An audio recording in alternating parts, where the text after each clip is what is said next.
Moments with Leslie Vick.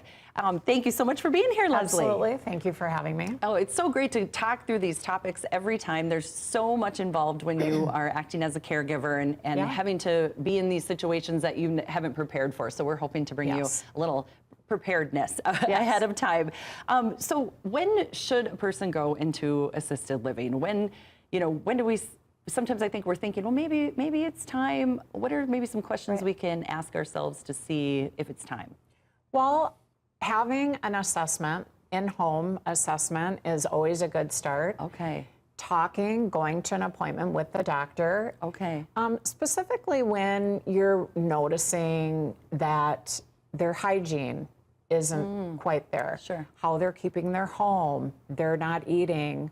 And another is just even their memory. They're not sure what day it is. Maybe they're off in their time very severely and they're getting lost. They're not driving anymore. There's more and more care coming in, and not everybody has that option or, to go into assisted living, but it's a lot of work when it's a memory situation, when it's, Parkinson's and they need a lot of lifting, and there's a lot more care around that person.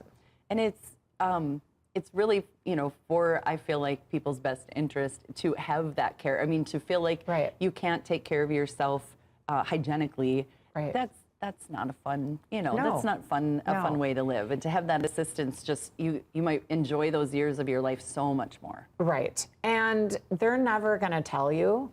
And I shouldn't use maybe the word never, but it's not usually going to be from that person. Right. And they're not going to see it quite as you are because obviously their health is declining. Yes, yes. And people are proud too. I mean, none of us want to admit we need help. Right. So that's no easier when you're older, just because it might seem obvious to us. It's not easy to ask for help no matter what age you are. And if they're by themselves specifically, but if their spouse is saying, they fell again. Yeah. There is a lot of falling going on. They are a fall risk. Yes. And it doesn't mean because there's something in the way. It just means, they're shuffling their feet. They're just not as careful. Yeah. And they're not using their cane when they should be, or their walker. None of us have ever done that, have we? You're fighting with them about those things. Yeah, that it might be time for assisted living. Yes. And I think it's, good to know too that all of these changes are difficult. They're difficult,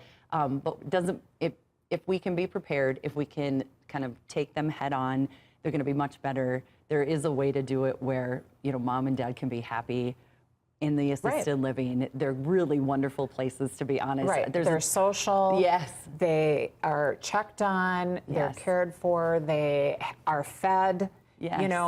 And it's on a regular basis. As well, they're getting and taking their medication because oftentimes, we're by ourselves or our loved one, I thought I gave them their medication. Right. Now they will be getting and being on a schedule. Yeah, which is so nice. I mean, I forget sometimes, did I take that today? Right, and it's just a vitamin. Right, exactly. Exactly. Right. How does memory care differ from assisted living?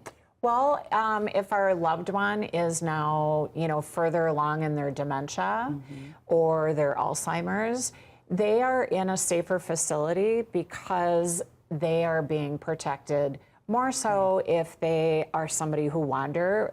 We hear it on the news often, all the time. Yes. Somebody might have, left the house or they drove to the store and they don't come back because they are confused. Yep. And that is a very scary thing. Very. And so memory care is more, protective and keeping them safe. Yeah. That's what it's about. It's so nice. There's a friend of mine who has recently had her mom put in a memory care facility, and she was very nervous, like as we all would be, very nervous about the whole situation. And has just had a wonderful experience in the years that I've been gone from long-term care. Boy, they have come up with so many different things, an app that you can look at to see how they're doing during the day, and lots of check-ins, and so they're if we haven't had experience with them, it can be really scary and think that, oh, I'm putting mom in a home, you know? Right. And it's so different from that. It is. And they still have activities. Yes. And they still, you know, are getting nutritious food. Yes. And they are working with them because as that memory is leaving, maybe they need to be worked with, you know, doing more puzzles or working with dolls or just a repetitive, you know, game that helps, you know, prolong their life. Yeah, and enjoyment too. Enjoyment, Yeah. yes. Thank you so much, Leslie. It's so fun to get to talk about all these different things. It doesn't have to be scary. It can actually be enjoyable. So check out Leslie at leslievicbooks.com, and you can check out all of the segments here at kttc.com at Midwest Access. And we'll see you with more Midwest Access after this. Yes.